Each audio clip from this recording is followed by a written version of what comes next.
Hi there. It's June 1st and time for a brand new version of Proverbs. This will be the 10th time going through it.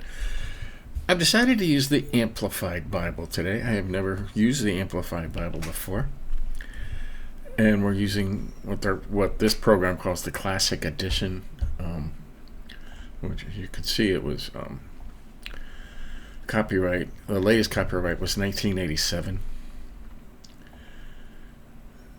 And I'll give you a bit of advice. You want to stick with the older Bibles because now the new Amplified Bible was released in 2015.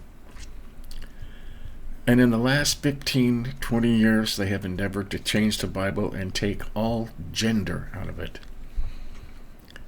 You know, where it says, "My son, a wise man will hear and increase learning." Okay? And even the Amplified says the wise. They want to include, we want to include men and women and everybody. Well, if he's talking to a man, okay, I don't think they should change the words in the Bible as far as gender. It's great to expand on something and explain something, but it's not. I don't like it when they attempt to make it gender neutral, okay, and calm it down so everybody feels better. The Bible's the Word of God. It's to make you feel better. It's supposed to be God speaking to you and make you smart and righteous and teach you to fear the Lord. So, anyways, we're using the classic. And like I said, all Bibles, anything written, pretty much after 2005 or 10, they've changed things in it, okay, and not in a good way. So we're using I use older Bibles. I've been a Christian for 60 years, and I have lots of old Bibles, so I don't read the newer Bibles. And they have them on this program, this Bible Gateway program.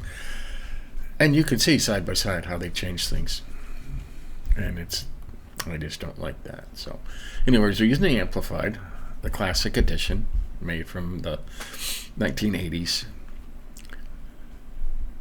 And it's long, okay? They expanded on everything. Amplified is a good word because they don't put words that aren't there, but they do take words and stretch them out and explain them. So maybe we'll get right of it. I'm going to leave the New American Standard up here beside it, which is a direct word-for-word translation without the Amplified and expanded, just so we can go back and forth and check them. But yeah, let's begin in the Amplified Bible.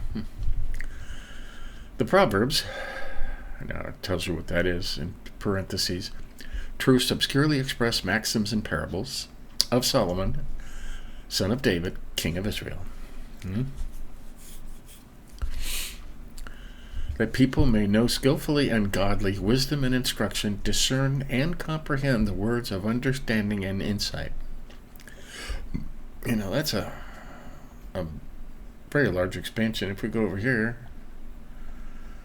the basic word for word is just to know wisdom and instruction, to discern the sayings of understanding. And this one even has a note. It's a very large note. Over the doors of the schools of Plato, these words were written in Greek. Let no one enter who is not a geometrician. But Solomon opens wide the doors of his Proverbs with a special message of welcome to the unlearned, the simple, the foolish, the young, and even to the wise, that all that will hear and increase in learning. Proverbs 1:5. All right. Interesting note. Okay, verse 3. Receive instruction in wise dealing and the discipline of wise thoughtfulness, righteousness, justice, and integrity. Okay. To receive instruction in wise behavior, righteousness, justice, and equity. Verse 4. That prudence may be given to the simple, and knowledge and discretion and discernment to the youth.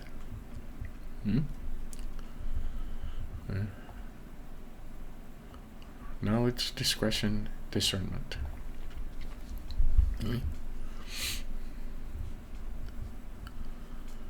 Verse 5.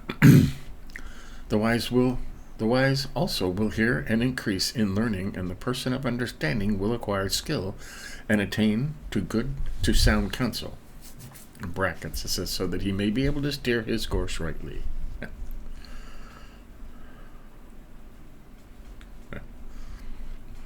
stretch that out, don't they? 6, that people may understand a proverb and a figure of speech or an enigma with its interpretation and the words of the wise and their dark sayings and riddles. Dark sayings and riddles. To understand a proverb, a figure, the words of the wise and their riddles. Dark sayings. Weird, huh?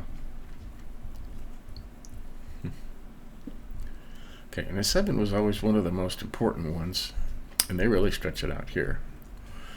The reverent and worshipful fear of the Lord. The reverent and worshipful fear of the Lord is the beginning and the principal and choice part of knowledge. Its starting point and its essence.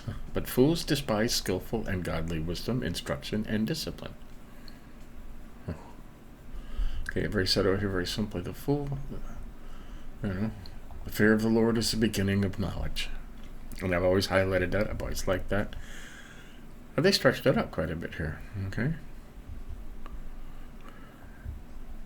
Which isn't bad. It does explain it a lot more.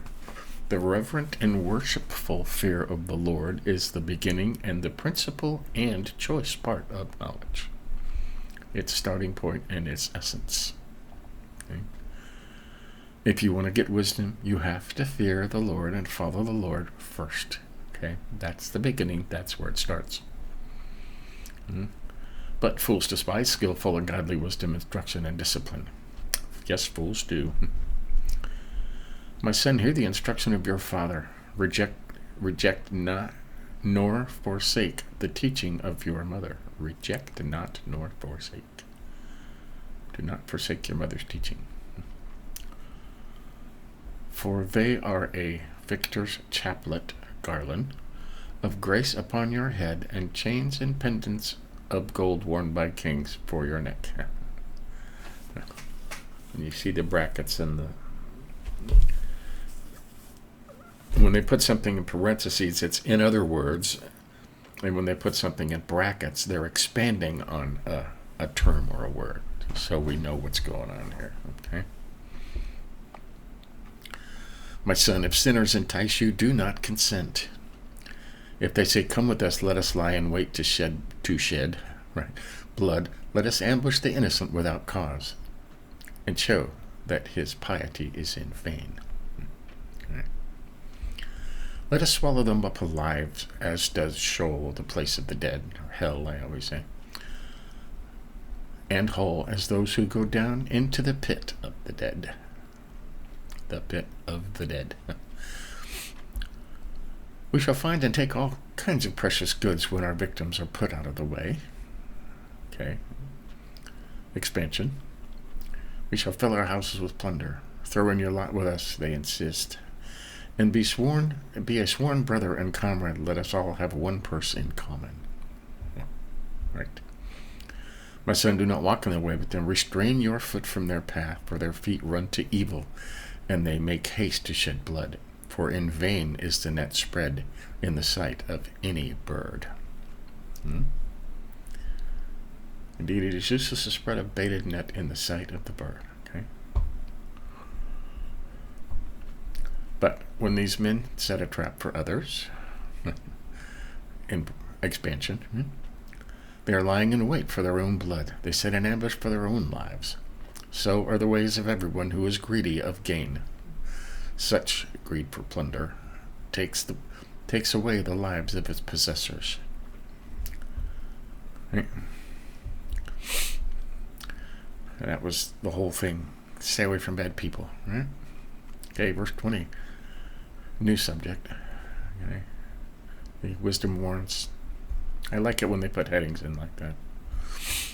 Wisdom cries aloud in the street. She raises her voice in the market. She cries at the head of the noisy intersections in the chief gathering places.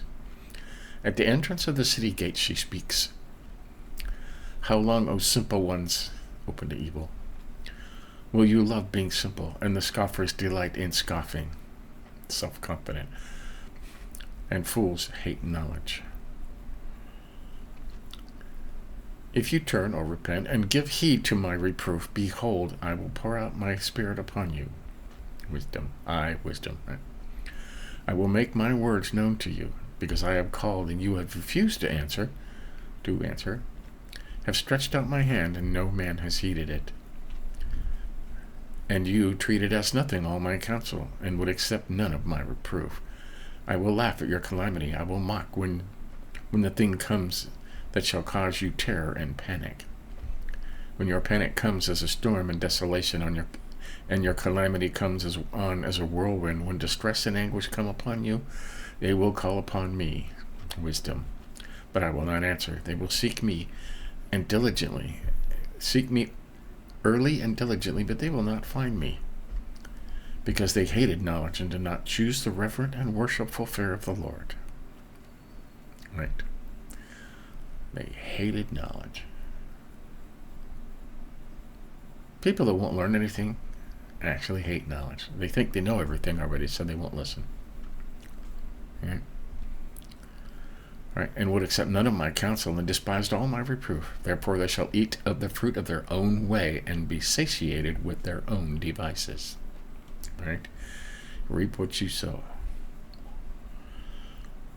For the backsliding of the simple shall slay them, and the careless ease of self-confident fools shall destroy them. But whoso hearkens to me, wisdom, shall dwell surely and confident, in confident trust, and shall be quiet without fear or dread of evil.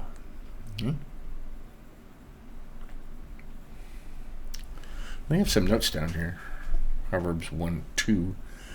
A key term in the book of Proverbs, wisdom, is capitalized throughout as God's design for living and as a reminder of Christ, whom the Apostle Paul calls the wisdom of God. In whom are hid all the treasures of wisdom and knowledge. 1 Corinthians 1:24, Colossians 2:3. I never read that before. That Paul calls Christ calls Christ the wisdom of God, but it calls wisdom a female in here. Okay, she. And I think Solomon referred to wisdom as a she is because it's something that men should desire. Okay. So, there you have it. Not a lot to highlight in the first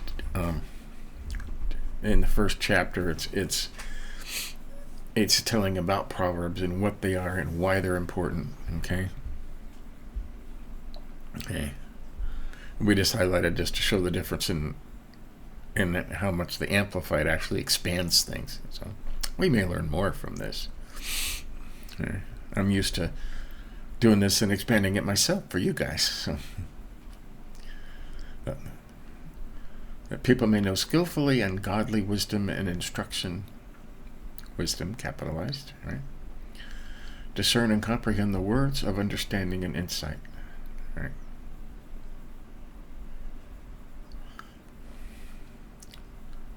And important things: knowledge, discretion, and discernment. Okay? Knowledge, discretion, and discernment. We highlighted 7. It's very important. Okay, I always highlight 7. And it'll be one of the things that you put at the top of the list when I write these myself. After going through them for 2 years, I'm going to write them myself to see if I know them all. The fear of the Lord, and they call it reverent and worshipful fear. All the other places just says fear of the Lord. And if fear means an awe and a respect, okay, reverence, worshipful, okay, we're expanding on the word fear. The reverent and worshipful fear is of the Lord is the beginning and the principal and choice part of knowledge. Just as the beginning of knowledge, the beginning of everything, the beginning of all knowledge. Okay, and the most important part of knowledge is fear of the Lord. Okay, that's where it starts. You cannot have one without the other. So that's important. And we highlighted 29. When these fools get to and they always get in trouble, and they try and find out later, when they call upon me, I will not answer, and they will seek me early. What's that say over here? Because they hated knowledge and did not choose to fear the Lord. They will seek me diligently, but they will not find me. would accept none of my counsel, and despised all my reproof. Therefore they shall eat the fruit of their own ways, and be satiated with their own devices. All right. There you go. So, and there's the notes. This is going to be interesting, to say the least. Okay, I know, and two goes on tomorrow. It's more of why you should read Proverbs, and why you should seek wisdom, and why it's important. But there you go. That's Proverbs 1 for June 1st in the Amplified Bible, the Classic Edition from 1987. Okay, I did check the one from 2015, and they just take out stuff you shouldn't take out. Okay. Sometimes he's speaking to men, and sometimes he's speaking to women, and you don't want to confuse those lines. Okay. And the fact that they just changed it, it says not to change the Bible. You can expand on it and explain it. Okay, but you don't want to change it. Okay. That's trouble. So, there you have it. Stay tuned later today. We are doing something. I think we're starting a new book in our Through the Bible in a Year. We're on day 153 or something, I think. I'll have to look it up. Yeah, today we're starting the Song of Solomon. And that should be interesting. Okay? That should be interesting. So, catch up on next time. Catch up on any you may have missed. Give us a like if you think about it. And let me know what you think of this version. Okay? See you later.